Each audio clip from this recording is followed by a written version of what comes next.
você começa a ver as coisas, eu acho que você desenvolve um olhar. Mais do que tudo, você desenvolve um olhar. Eu acho que nesse tempo todo, talvez eu sempre olhe as mesmas coisas, que na verdade são o entorno, as coisas que te cercam, né? É o entorno. O importante num trabalho não é o que você está fazendo, é como você está fazendo.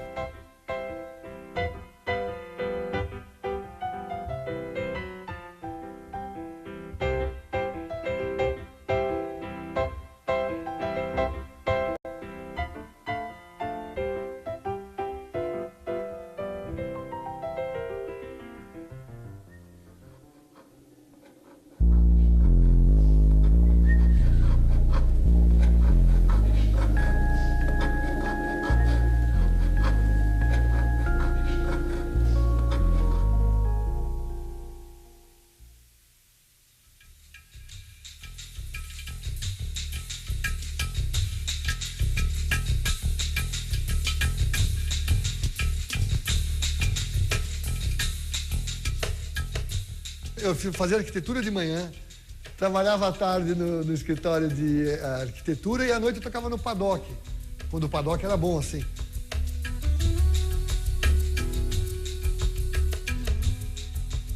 Eu toquei muito tempo, né, piano, né? Eu sempre fui muito envolvido com o negócio de música, que também foi uma influência da minha casa, né, e tudo mais. E sempre pintava e tocava, pintava e tocava.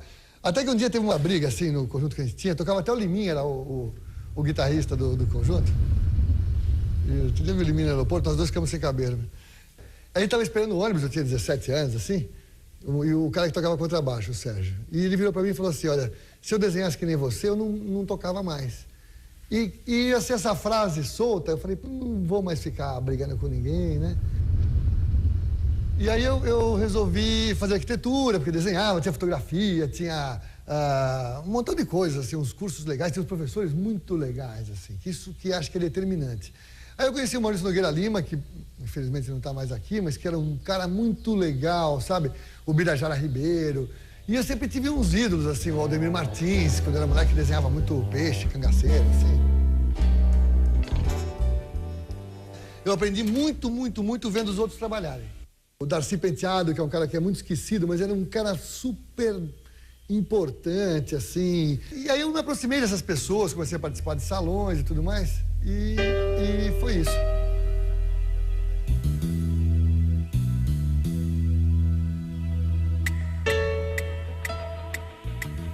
Quando eu era moleque, eu fiz a primeira encomenda que eu fiz assim, eu fiz uma série de quadros para um restaurante que chamava La Boheme, antiga pizzaria do Luiz.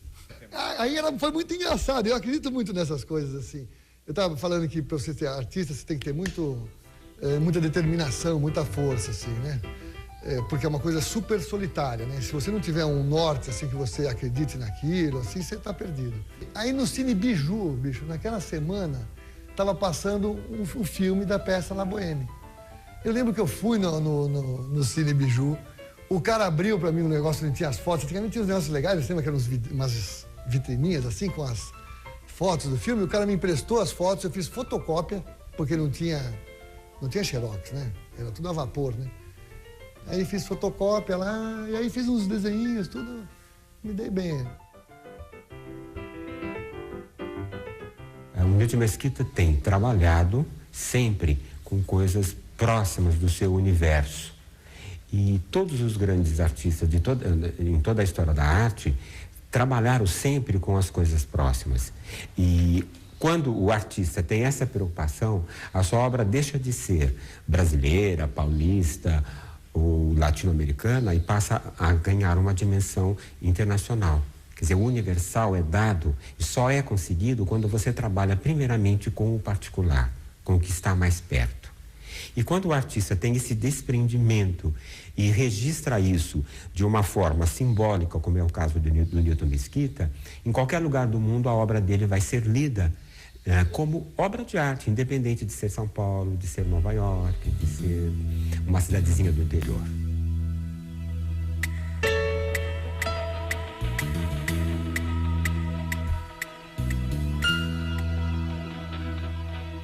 Eu sempre me liguei na figura, sabe? Eu nunca tive muito essa coisa para mim é importante, eu acho que nada é melhor do que a vida real. O que você está vendo é legal. Eu gosto da luz, assim, sabe, da cor, né? E acho que é tão rico que a gente vê, não tem porquê, para mim, não fazer isso.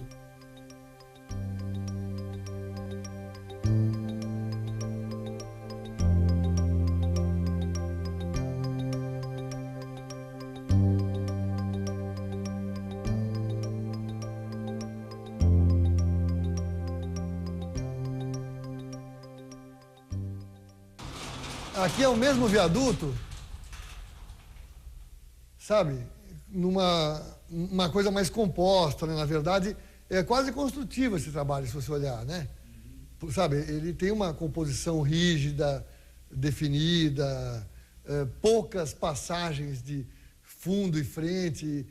Me interessa essa coisa dessa mistura. Daniel Rezende é formado em publicidade. Sua primeira experiência em cinema como montador foi com o premiado Cidade de Deus. Você tem que ter uma boa noção rítmica. Os atores, que são pessoas que trabalham no cinema, na televisão ou na publicidade, eles não têm noção o quanto a montagem influencia o trabalho deles. Eu desistir! E eu vou fazer o senhor desistir! Pede pra sair! Pede pra sair! E tem muita gente, às vezes, tem um ator tão bom que se cai na mão de um montador que é ruim, ele pode pegar os piores takes, deixar naquele momento. Pode derrubar. Um filme bem montado a um filme muito cortado. São duas coisas completamente diferentes. Um filme muito cortado pode ser bem montado. O Tropa de Elite é o exemplo que eu posso dar que ficou mais longe do roteiro de filme que eu já fiz. A gente conseguiu, na ilha de edição, mudar a sinopse do filme. Eu acho que o nosso cinema carece de sofrimento, mas de sorriso no rosto no final.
Eu sou careca, mas por favor não tenha pena de mim.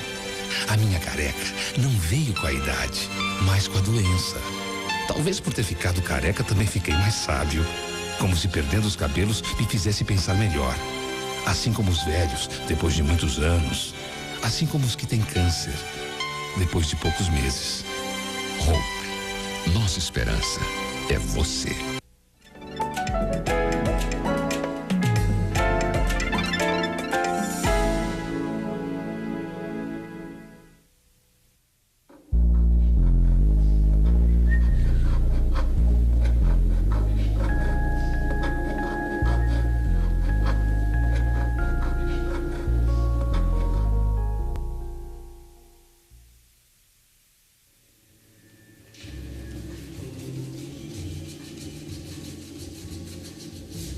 Pintura è una cosa mentale. Leonardo da Vinci.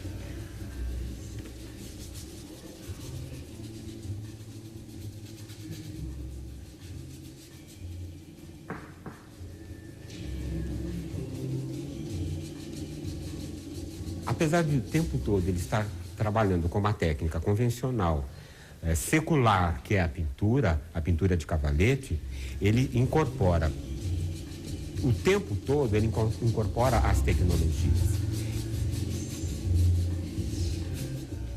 Eu acho que o artista ele tem que tentar pegar o espírito da coisa. Na verdade, isso daqui é um pano com tinta. Sabe, se ele comover, é porque ele tem uma coisa a mais, sabe? Ele tem uma... Você conseguiu passar uma emoção para aquilo ali. Quando ele incorporou todas as conquistas, não apenas do desenho de observação, mas também da fotografia, do cinema, do vídeo, do computador. E ele transforma isso, em vez de repetir essas técnicas, ele utiliza de uma forma sutil para a pintura. Sem deixar de pintar, ele continua se atualizando e trazendo isso para a contemporaneidade.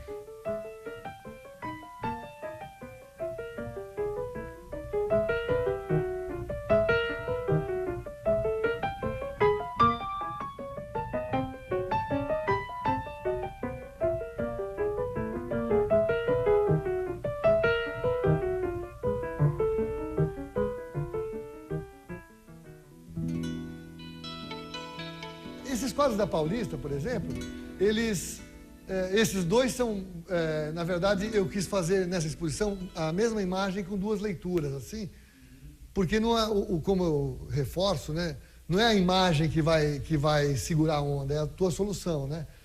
E apesar do desenho ser bastante similar, eles têm dois espíritos, assim, duas coisas diferenciadas, né? Agora, aqui, na verdade, a Paulista, ela está chutada, né? Você tem referências da Paulista, que é o Parque Siqueira Campos, né? Aqui. E aqui é o MASP, quando estava embrulhado para ser restaurado. Tem uma faixa de pedestre, um cara solitário ali. E está tudo meio aplicado. Na verdade, isso daqui seria 3, 4, 5 referências para fazer esse trabalho, né? Mas eu sempre parto de algumas referências fotográficas. Na verdade, a cidade dele é a cidade que todos nós gostaríamos de ter. É uma cidade, não é silenciosa. As suas cores, as vibrações cromáticas, elas indicam movimento, indicam velocidade. Mas é uma cidade que está pedindo para ser olhada. Ela não se mostra. São Paulo é uma cidade que não é como as outras grandes cidades que se mostram. Ela não se revela facilmente. Ela precisa ser descoberta. E ela precisa ser amada. E eu acho que o Nito Mesquita ajuda, com a sua pintura, a revelar uma grande cidade quando ele simplesmente focaliza pequenos momentos dessa cidade e as pessoas comuns do dia a dia.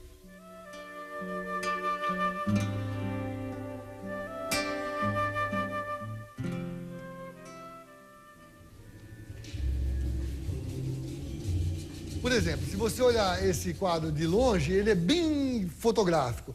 Mas se você aproximar os detalhes, você vê todas as pinceladas, tá vendo? Ele tem umas manchas que são propositais, né? Você sente essas coisas, essas passagens, né? Sabe? São legais. A cor é irreal, né? Eu acho que isso é legal.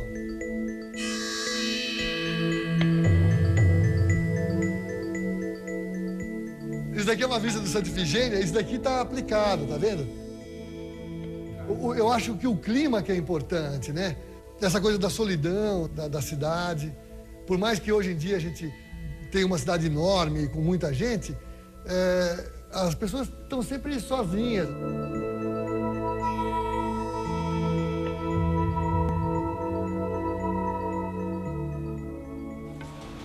João Gilberto. Meu ídolo, adoro esse cara. Né? Se você, de novo, olhar por perto, você não vai ver nada, assim, o rosto dele você não define, e de longe é bem definido.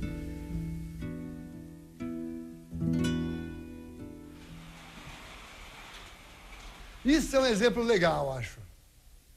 É com uma visão dupla da mesma imagem, né? E aí você vai fazendo um ficar parecido com o outro, assim, mas ao mesmo tempo um é muito diferente do outro. E esses quadros, esses dois, eu quero montar juntos, para eles virarem uma cena só.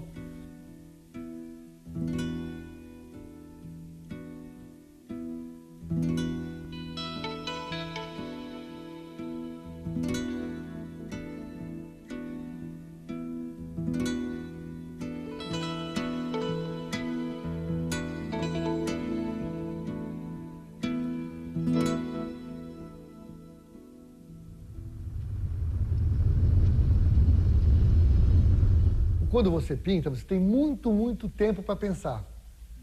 Né? Você está sozinho, fazendo uma coisa que você não sabe muito para onde vai, e a tua cabeça fica viajando o tempo todo no trabalho e nas coisas da vida, de uma forma geral.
Ignition sequence start. 6.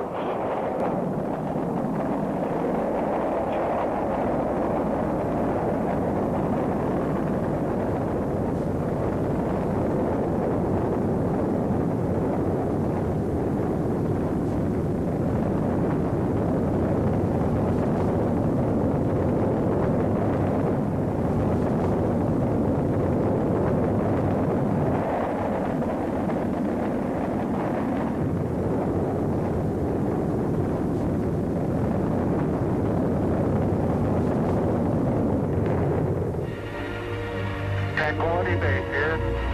The Eagle has landed.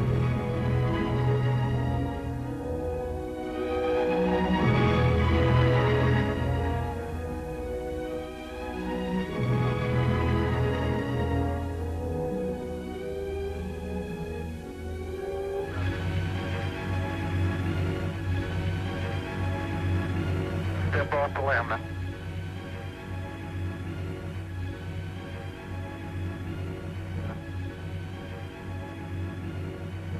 That's one small step for man, one giant leap for mankind.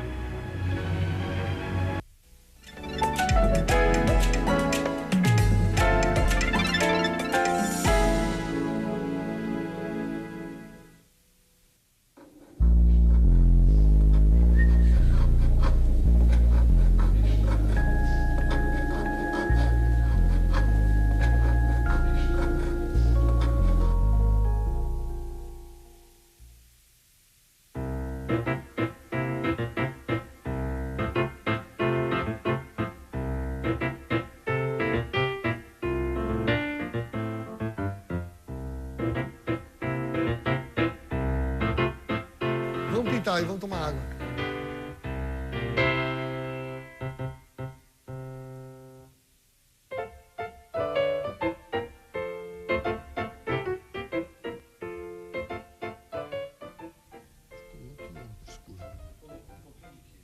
Pus um verde. Bacana, né?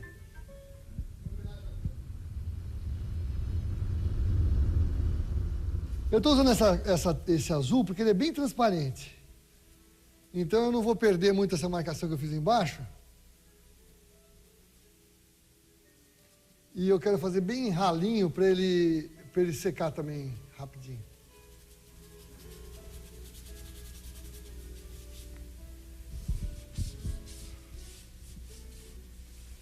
E é bom ter uma sujeirada assim, né? Fica simpático.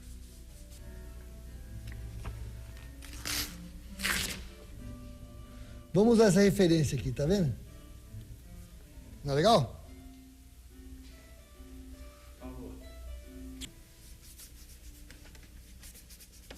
Por exemplo, eu estou fazendo essa marcação aqui, ela não sei muito o que vai acontecer, sabe?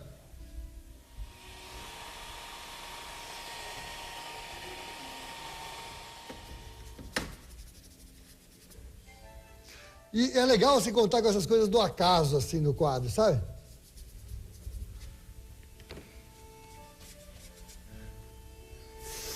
Din, din, din, din, din, din.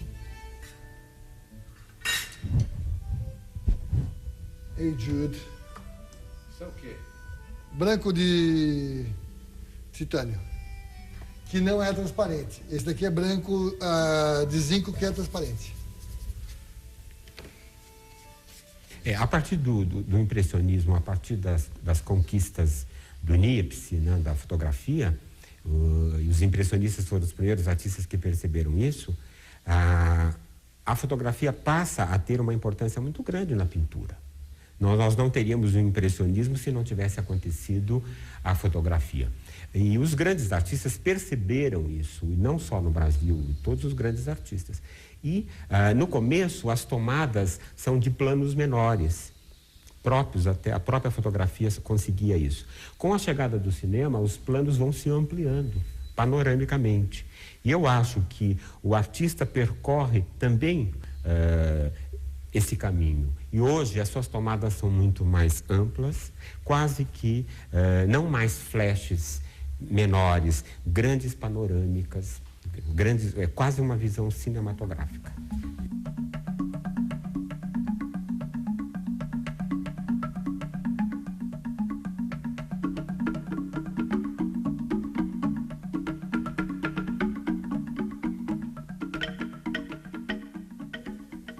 Aquela coisa meio do acaso que eu te falei. Às vezes parece que você está errando a pincelada, mas ela te leva para uma outra coisa, sabe? Eu acho que tem que parar daqui a pouco esse daqui. E eu queria trabalhar um pouco nos outros. Eu achava legal fazer um pouco esse daqui agora. Aquele ali dá para quase acabar. O do avião. Você sempre tem uma visão mais descansada quando você volta para o quadro, né? Porque às vezes você está tão ali misturado, envolvido com o quadro, que você deixa de ver as coisas. Por exemplo, o que eu acho legal é que começa a sobrar, sabe, essas falhas, e isso que vai dando tempero.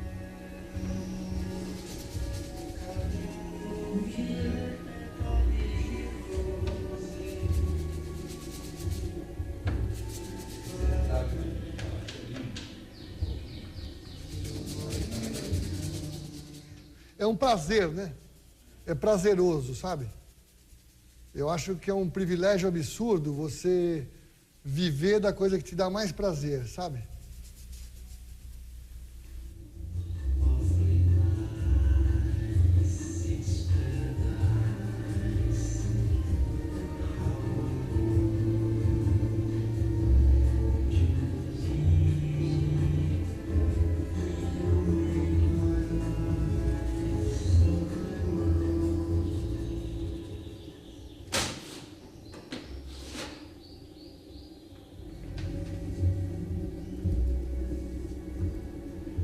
Vou pintar agora o corpo do avião. Eu sempre uso essas aguinhas aqui, que elas são super filtradas, assim, porque senão fica com muito fungo, sabe essa coisa? A gente nunca pode esquecer que a gente mora num país tropical, sabe?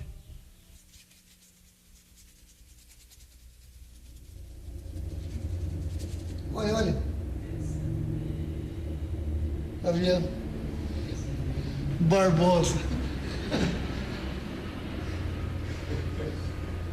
Se fosse no aeroporto era normal, mas aqui não é rota de avião.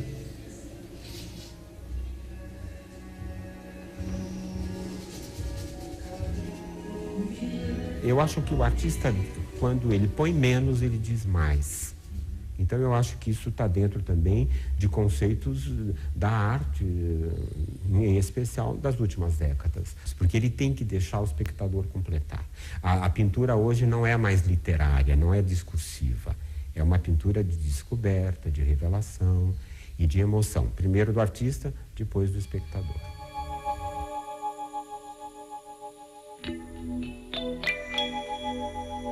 Eu acho que, além do talento, a coisa mais importante para um artista é uma coisa de força mesmo, uma força que vem de dentro, assim, né? Que o cara tem que acreditar no que ele está fazendo, né? E ter uma persistência, assim, acho que isso que é legal. Ele ir atrás de uma coisa que ele nem sabe o que é, sabe?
Foi eu que fiz. Nossa, delícia! Talento, né?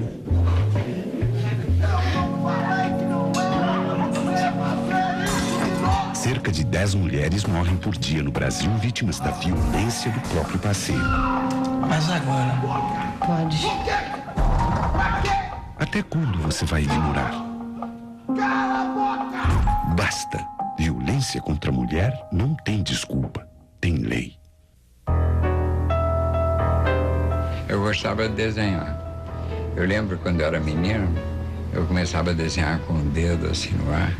E minha mãe perguntava, o que você está fazendo? Eu dizia, estou desenhando.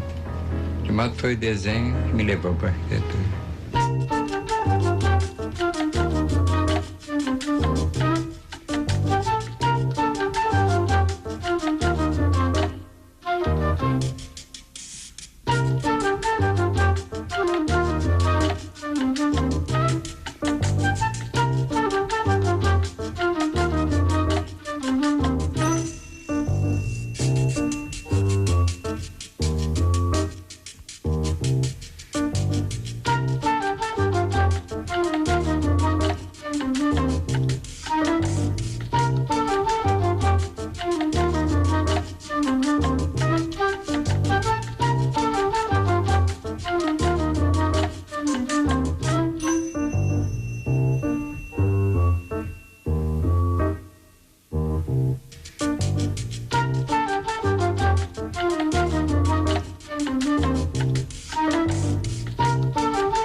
Criança é tudo brincadeira. Evite acidentes domésticos. Siga as 5 leis da casa com criança. O programa a seguir não é recomendado para menores de 10 anos.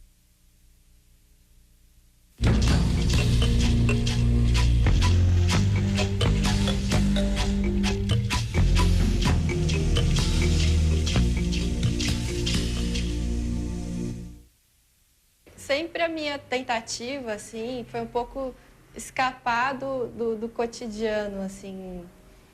Eu acho que a arte não tem que estar totalmente impregnada do mundo a ponto de você não conseguir identificá-la como arte, assim. Eu vejo de uma outra maneira e tento construir de uma outra maneira. Então, com esse lado kit, assim, do mundo, que é um pouco da pop art, assim, eu tento criar uma certa elegância.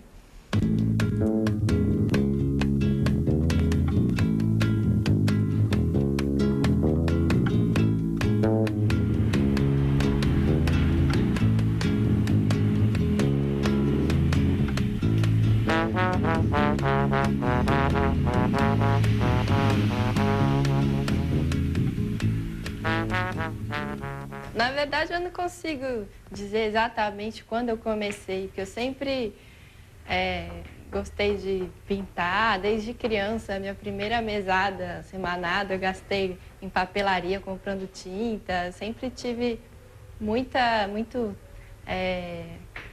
prazer, assim, em ficar inventando histórias, experimentando, fazendo um monte de lambança, assim, com tinta. Apesar de nunca conseguir desenhar direito, assim, sempre tive essa coisa com a tinta mesmo. Aí, sei lá, quando eu tinha uns 7, 8 anos, eu já sabia falar a palavra abstrata. Aí eu ficava falando que eu fazia coisas abstratas, que era uma palavra difícil de dizer.